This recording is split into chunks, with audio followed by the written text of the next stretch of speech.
Acts chapter 18, we'll be looking at verses 18 through 28. Just want to begin reading at verse 24. Now a Jew named Apollos, an Alexandrian by birth, an eloquent man, came to Ephesus, and he was mighty in the scriptures. This man had been instructed in the way of the Lord, and being fervent in spirit, he was speaking and teaching accurately the things concerning Jesus, being acquainted only with the baptism of John. And he began to speak out boldly in the synagogue.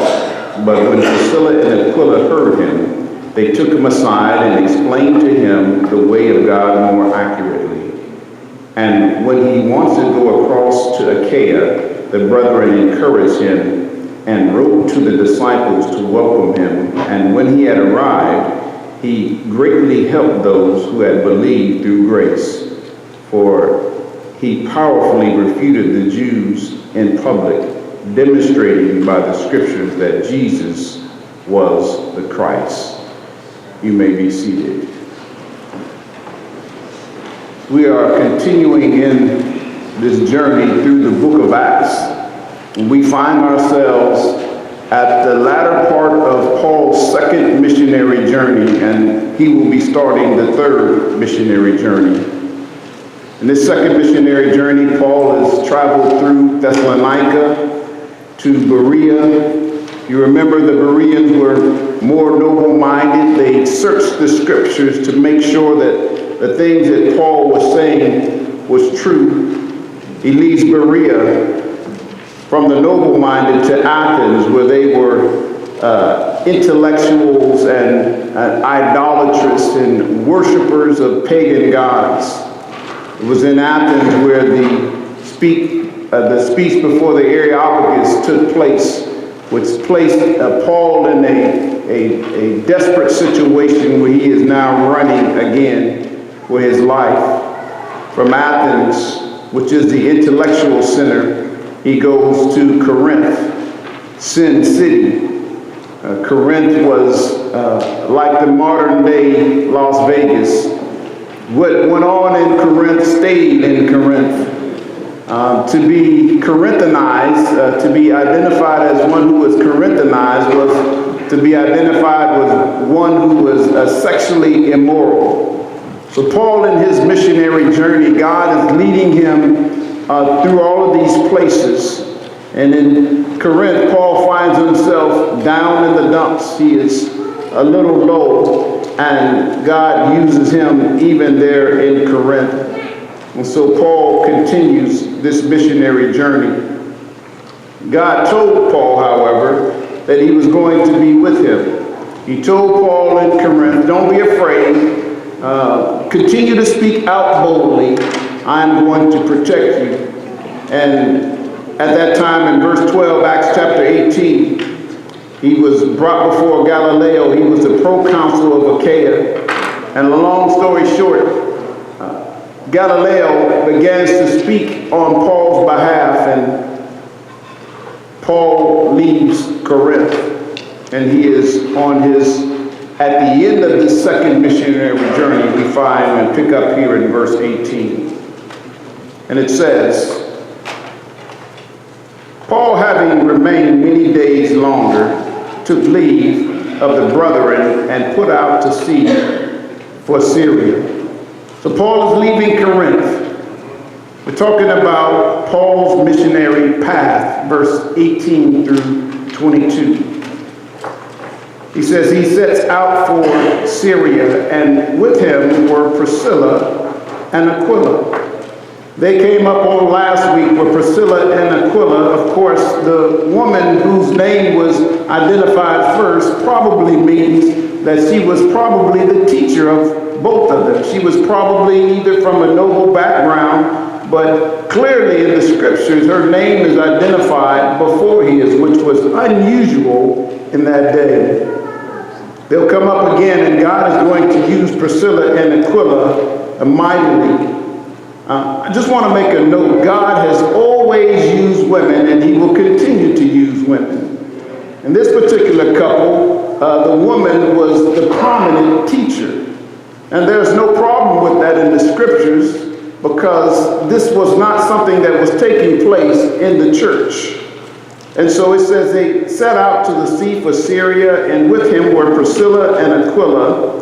In Centuria, he had his hair cut. It's not like he was just going to get a haircut like we going to get a haircut. This was probably a Nazarite vow that he had made for God's protection. I believe it's in Leviticus chapter 6 or Deuteronomy chapter 6 where it talks about the Nazarene vow. So he stops there in Centuria where he had his hair cut, for he was keeping a vow. He made some type of promise to God in light of God's favor in his life.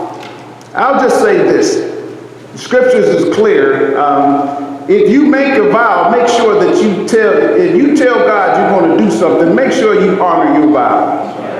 Let your yes be yes and your no be no. Don't tell God you're going to do something and then don't do it. Amen? And so he is in Centuria. He had his hair cut, for he was keeping a vow. Verse 19, and they came to Ephesus. Now, Paul is going to spend a whole long time in Ephesus. We may have maybe 3 or 4 sermons addressing what goes on here in Ephesus. So they came to Ephesus, that is Paul and Priscilla and Aquila. They come to Ephesus, and it says that he left them there. He leaves Priscilla and Aquila in Ephesus. Now they are being used mightily by God. We're going to see here in a second how God uses them in Ephesus. So Paul is on a journey, and he leaves Priscilla and Aquila in Ephesus. It says, and he left them there. Now he himself entered the synagogue and reasoned with the Jews. This is not something that's new. Everywhere, as you know, everywhere Paul went, the first place that he went to was to the synagogue. He went to the place where the Jews met. Why? Because Paul was a Jew and he loved the Jews. Even in the last sermon where we talked about when he was in Corinth, he told the Jews in the synagogue there, listen, your blood is on your own hands. He shakes off his garment to indicate that he is done with them, but he goes right next door. And then we see here, when he gets to Ephesus, he does what he always does, and that is to go to the synagogue. I want to just make a note here also that the book of Acts, I said this when we began the book of Acts, that the book of Acts is a transitional book. It's a transitional book in that if you look at the book of Acts as something that is normative for Christian life, even today, you might find some errors. You might find yourself getting into some errors. And so we're in this transitional period between the Old Testament and the New Testament church. And so next week we'll address this transition in a little bit further detail. So again he says, in verse 19, they came to Ephesus and he left them there. Now he himself entered the synagogue and reasoned with the Jews. That's Paul's goal most of the time. He's going to the synagogue to identify Jesus as the Christ. They don't have the New Testament as we have it. All they have is the Old Testament scriptures. Paul is going to the synagogues and he is basically telling them that the Old Testament scriptures are pointing to a man, a Messiah, and Jesus is that man. And some receive and some reject, and that is not uncommon. Verse 20, it says, when they asked him to stay for a longer time, he did not consent. And so the Jews are somewhat receptive here in Ephesus, and they say, Paul, we want you to stay a little while and hang out with us and teach us more. But Paul says, no, I've got to go. Paul was a man led by the Spirit of God. Do you realize that you have the same Spirit of God that Paul had? Do you realize that? Is God still leading his people even today? Amen. Listen, we're living in a time where it's chaos. Listen, our new normal is crazy.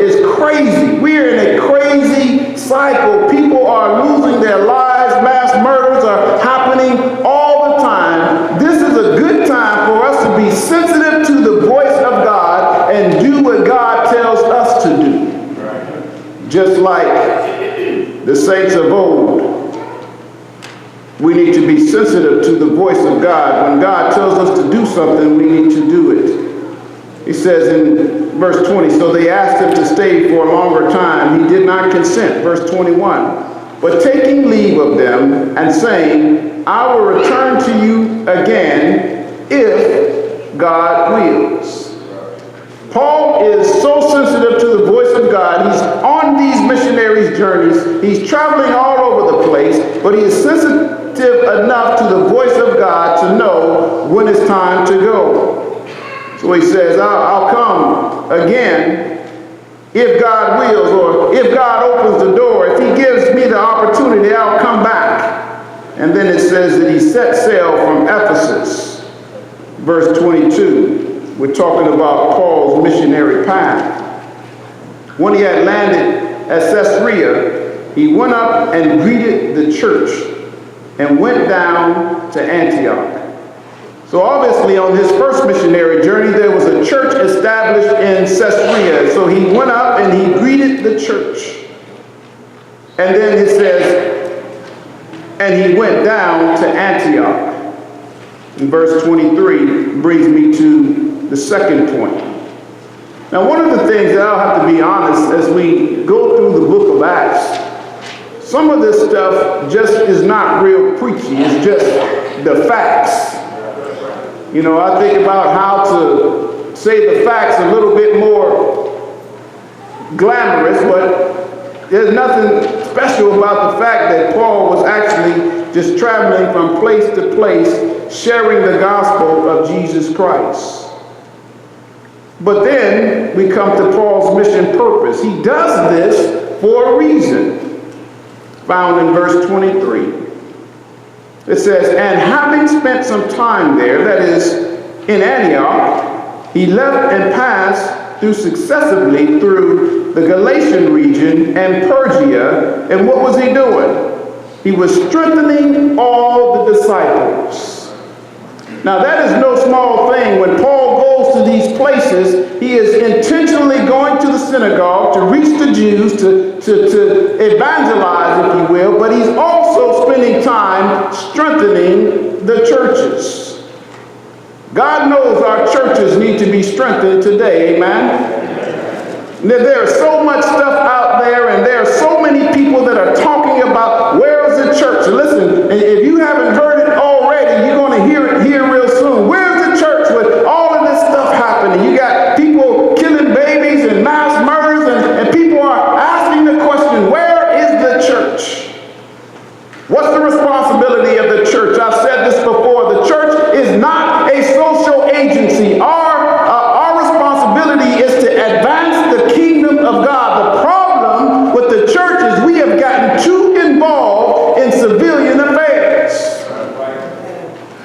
We're celebrating our Veterans Day. We're celebrating the fact that there are many who fought for our freedom. And listen, for those of us who have accepted Jesus Christ as Lord, we have been called out of the world, placed into the body of Christ to represent a kingdom, not this world kingdom, but the kingdom of heaven. We're ambassadors. We're to be sharing the good news of Jesus Christ with as bad as things are getting, the more desperate people are getting. We've got to answer to the world dilemma. Jesus is the answer.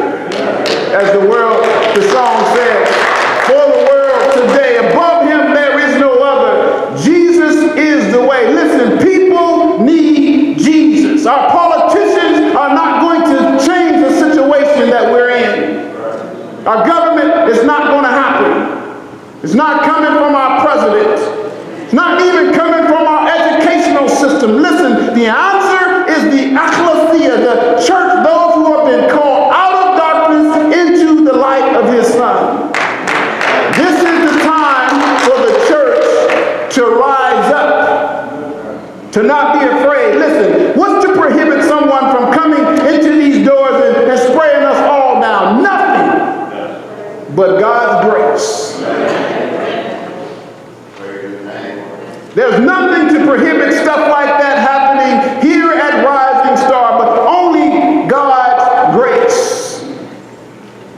want you to look at this purpose. He says, he goes through the Galatian region and Persia, strengthening all of the disciples, the followers of Jesus Christ. First century, it was not easy to be a follower of Jesus Christ. It wasn't all glamorous like it was this morning when you were baptized and we applauded, and the little girl hugs mom. She's so excited that her little brother, her older brother, and everybody's baptized. We all smile and listen. In the first century, when people were baptized, they were identifying with Christ, and they were basically identifying with him to the death. They were saying publicly, I am willing to die for Christ. So